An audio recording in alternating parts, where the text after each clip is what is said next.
Hello दोस्तों, आपका स्वागत है जीके ओशियन यूट्यूब चैनल पर। आज हम अपने इस वीडियो में उपराष्ट्रपति के पार्ट 2 के बारे में बात करेंगे, जिसमें हम इससे संबंधित जो भी प्रश्न बनते हैं उनको भी डिस्कस करेंगे। उपराष्ट्रपति के पार्ट 1 को हम पहले ही अपने यूट्यूब चैनल पर अपलोड कर चुके हैं, जिसमें हमने इसके पद, इसकी निर्वाचन पद्धति के बारे में बात की थी, और इस वीडियो में हम इसकी शक्तियों के बारे में बात करेंगे। यह video UPPCS, JPCS, JSSC, BEO, video, लेखपाल, रेलवे और ऑल वनडे एग्जाम के लिए हेल्पफुल साबित होगा। तो शुरू करते हैं अपना वीडियो और देखते हैं।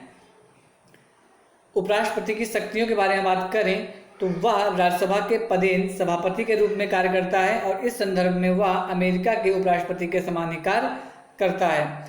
जैसे कि उपराष्ट्रपति, वहाँ का जो उपराष्ट्रपति होता है वह भी सीनेट, अमेरिका के उच्च सदन का सभापति होता है, और हमारे यहाँ पे जो उपराष्ट्रपति होता है वो राज्यसभा का पदेन सभापति होता है। जब राष्ट्रपति का पद उसके त्यागपत्र, निष्कासन, मृत्यु या अन्य कारणों से रिक्त होता है तो वह कार्यवाहक राष्ट्रपति के रूप में कार्य करता है। लेकिन यहाँ पे एक ध्यान देने वाली बात है कि वह कार्यवाहक राष्ट्रपति के रूप में अधिकतम 6 महीने तक ही कार्य कर सकता है। 6 महीने के ऊपर कार्य नहीं कर सकता है। विशेष परिस्थितियों में उसके कार्यकाल को 6-6 महीने करके बढ़ाया जा सकता है यदि चुनाव नहीं कराए जा पाए तो। लेकिन होता यह है कि जैसे ही उसका पद खाली होता है राष्ट्रपति का, तुरंत उपराष्ट्रपति को उसका कार्यवाहक बना दिया जाता है और 6 महीने के अंदर चुनाव करा लिए जाते हैं। भारत और अमेरिकी उपराष्ट्रपति की अगर तुलना की जाए तो भारत का उपराष्ट्रपति राष्ट्रपति का पद रिक्त होने की दशा में शेष कार्यकाल के लिए पद पर नहीं रहता, जबकि अमेरिका का उपराष्ट्रपति शेष कार्यकाल के लिए राष्ट्रपति बन जाता है। होता यह है, मान लिया अपने यहाँ जो राष्ट्रपति है उसका कार्यकाल कितने साल का होता है? 5 साल का होता है। उसने 2 साल कार्य किया और उसकी मृत्यु हो गई या उसको पद से हटा दिया गया, तो जो शेष कार्यकाल बचा 3 साल, तो होगा ये कि उपराष्ट्रपति होगा वो तुरंत राष्ट्रपति बन जाएगा, लेकिन 6 महीने के अंदर चुनाव करा लिया जाएगा और फिर से राष्ट्रपति चुन लिया जाएगा। वो शेष जो कार्यकाल बचा था 3 साल, उसके लिए राष्ट्रपति नहीं बनाया जाएगा। लेकिन अमेरिका में क्या होता है, वहाँ पे 4 साल का कार्यकाल होता है। मान लिया कि 2 साल कार्य कर लिया और अकस्मात उसकी मृत्यु हो गई या उसे हटा दिया गया, तो जो उपराष्ट्रपति होगा वो अब शेष बचे 2 साल के लिए राष्ट्रपति बना दिया जाएगा। वहाँ पर दोबारा चुनाव नहीं कराया जाता है। अगर इसकी परिलब्धियों के बारे में बात करें कि संविधान में उपराष्ट्रपति के लिए परिलब्धियां आज की व्यवस्था नहीं की गई है। उसे जो भी वेतन मिलता है वो राज्यसभा के पदेन सभापति होने के कारण मिलता है। केवल उपराष्ट्रपति का एक पद बना दिया गया है, उसके लिए कोई भी परिलब्धियां नहीं दी गई हैं। उससे काम कराया जाता है राज्यसभा के सभापति के रूप में, तो इसलिए उसका उसी का वेतन दिया जाता है। और सितंबर 2008 में जो इसका वेतन था वो 40,000 था, जिसे 2008 में बढ़ाकर 1.25 लाख कर दिया गया, और वर्तमान में उसका जो वेतन है वो है 4 लाख रुपये। अब इससे संबंधित हम उपराष्ट्रपति से संबंधित महत्वपूर्ण प्रश्नोत्तरी को देखते हैं। पहला क्वेश्चन है, उपराष्ट्रपति के चुनाव में कौन भाग लेता है? आपके ऑप्शन है लोकसभा के सदस्य, राज्यसभा के सदस्य, लोकसभा एवं राज्यसभा के सदस्य, लोकसभा एवं राज्यसभा के निर्वाचित सदस्य। तो इसका जो सही आंसर होगा वो होगा ऑप्शन नंबर 3, लोकसभा व राज्यसभा के सदस्य। देखिए, उपराष्ट्रपति के चुनाव में क्या होता है कि लोकसभा और राज्यसभा के जो सदस्य होते हैं, चाहे वो मनोनीत किए हों चाहे वो निर्वाचित किए हों, सभी भाग लेते हैं। लेकिन राष्ट्रपति के चुनाव में ऐसा नहीं होता है। राष्ट्रपति में जो निर्वाचित लोग होते हैं वही भाग लेते हैं, मनोनीत वाले भाग नहीं लेते हैं। अगला क्वेश्चन है कि भारत के उपराष्ट्रपति के निर्वाचन से संबंधित विवाद कौन तय करता है? आपके ऑप्शन है राष्ट्रपति, निर्वाचन आयोग, सर्वोच्च न्यायालय, लोकसभा अध्यक्ष। तो इसका जो सही आंसर होगा वो होगा ऑप्शन नंबर 3, सर्वोच्च न्यायालय। अगला क्वेश्चन देखते हैं कि भारत के उपराष्ट्रपति को पद से हटाने का प्रस्ताव पास किया जाता है केवल लोकसभा में, केवल राज्यसभा में, संसद के किसी सदन में या संयुक्त बैठक में? तो इसका जो सही आंसर होगा वो होगा ऑप्शन नंबर 2, केवल राज्यसभा में।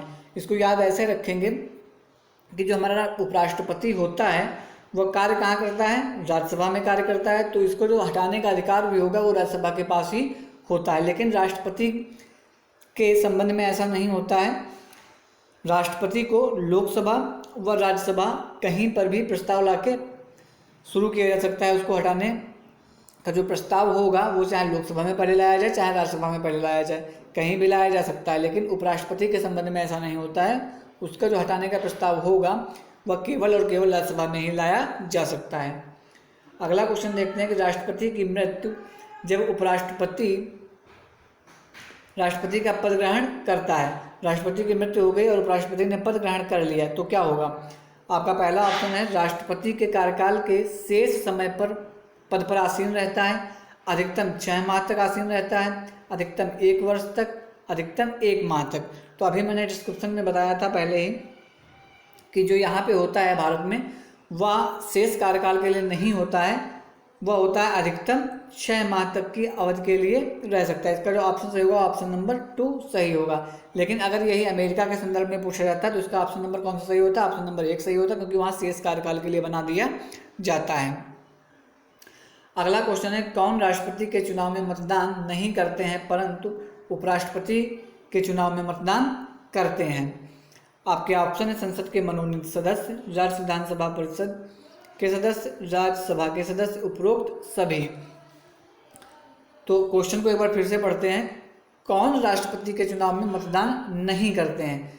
तो राष्ट्रपति के चुनाव में मतदान कौन नहीं करता है, संसद के मनोनीत सदस्य नहीं करते हैं, लेकिन वह उपराष्ट्रपति के चुनाव में भाग लेते हैं। तो इसका जो ऑप्शन सही होगा वो होगा ऑप्शन नंबर 1। अगला क्वेश्चन देखते हैं कि राज्यसभा की बैठकों को सभापति कौन करता है। राज्यसभा की बैठकों का सभापतित्व तो कौन करता है। आपके ऑप्शन है राष्ट्रपति, उपराष्ट्रपति, प्रधानमंत्री और स्पीकर। तो इसका जो सही आंसर होगा ऑप्शन नंबर 2 उपराष्ट्रपति। उपराष्ट्रपति राज्यसभा का पद सभापति होता है। अगला क्वेश्चन है कि संविधान के किस अनुच्छेद में उपराष्ट्रपति के पद का उपबंध किया गया है। आपके ऑप्शन है अनुच्छेद 62, 63, 65, 66। तो इसका जो सही आंसर होगा वो होगा ऑप्शन नंबर 2 अनुच्छेद 63 के अंतर्गत उपराष्ट्रपति के पद का प्रावधान किया गया है। अगला क्वेश्चन है कि उपराष्ट्रपति के चुनाव में नामांकन के लिए उम्मीदवार को कम से कम कितने प्रस्तावकों और कितने अनुमोदकों की आवश्यकता होती है। आपके ऑप्शन है 20 प्रस्तावक 20 अनुमोदक, 30 प्रस्तावक 30 अनुमोदक, 50 प्रस्तावक 50 अनुमोदक, 10 प्रस्तावक 10 अनुमोदक। तो इसका जो सही आंसर है वह है 20 प्रस्तावक और 20 अनुमोदक। ऑप्शन नंबर 1 इसका सही होगा। अगर राष्ट्रपति के संबंध में यह बात पूछी जाती तो आपका आंसर क्या होता, 50 प्रस्तावक और 50 अनुमोदक। अगला क्वेश्चन देखते हैं कि उपराष्ट्रपति के उम्मीदवार को जमानत राशि के तौर पर कितने रुपये जमा करने पड़ते हैं। आपके ऑप्शन है 20,000, 25,000, 15,000, 10,000। तो इसका जो सही आंसर होगा वो होगा ऑप्शन नंबर 3 15,000। लास्ट क्वेश्चन देखते हैं कि उपराष्ट्रपति को राज्यसभा द्वारा संकल्प पारित कर हटाया जा सकता है। इस संकल्प को अग्रिम नोटिस होता है इसकी वो कितने दिन पहले देनी होती है। आपके ऑप्शन है 10 दिन, 21 दिन, 30 दिन, 14 दिन। तो इसका जो सही आंसर होगा वह होगा ऑप्शन नंबर 4 14 दिन। जो संकल्प पारित होता है उसके पहले 14 दिन नोटिस देना होता है उपराष्ट्रपति को। अब मैं यहाँ पे आपसे एक क्वेश्चन पूछता हूँ जिसका आंसर आपको देना है। मेरा क्वेश्चन है कि भारत में जो उपराष्ट्रपति होता है वह शेष कार्यकाल के लिए राष्ट्रपति नहीं बनाया जाता है, जबकि जो अमेरिका का होता है, जो अमेरिका का उपराष्ट्रपति होता है वह शेष कार्यकाल के लिए राष्ट्रपति बना दिया जाता है। तो आपको ये बताना है कि भारत में ऐसा क्यों नहीं होता है कि शेष कार्यकाल के लिए उसको राष्ट्रपति बना दिया जाए, जबकि अमेरिका में ये होता है कि उसको शेष कार्यकाल के लिए बना दिया जाता है। भारत में ऐसा क्यों नहीं होता है और अमेरिका में ऐसा क्यों होता है, इन दोनों बातों को आपको डिस्क्राइब करना है कमेंट बॉक्स में। आपको कमेंट करना है कि ऐसा करने का मेन कारण क्या है, मेन इसका जो रीज़न है वो क्या है कि भारत में शेष कार्यकाल के लिए नहीं बनाया जाता है, चुनाव करा लिए जाते हैं, जबकि अमेरिका में शेष कार्यकाल के लिए बना दिया जाता है, चुनाव नहीं कराए जाते हैं। आगे ही ऐसे ही वीडियोज हमारे यूट्यूब चैनल पर आपको मिलते रहेंगे। ऐसे ही और वीडियोज़ को पाने के लिए हमारे यूट्यूब चैनल को लाइक करें, शेयर करें और सब्सक्राइब करना बिल्कुल न भूलें। धन्यवाद।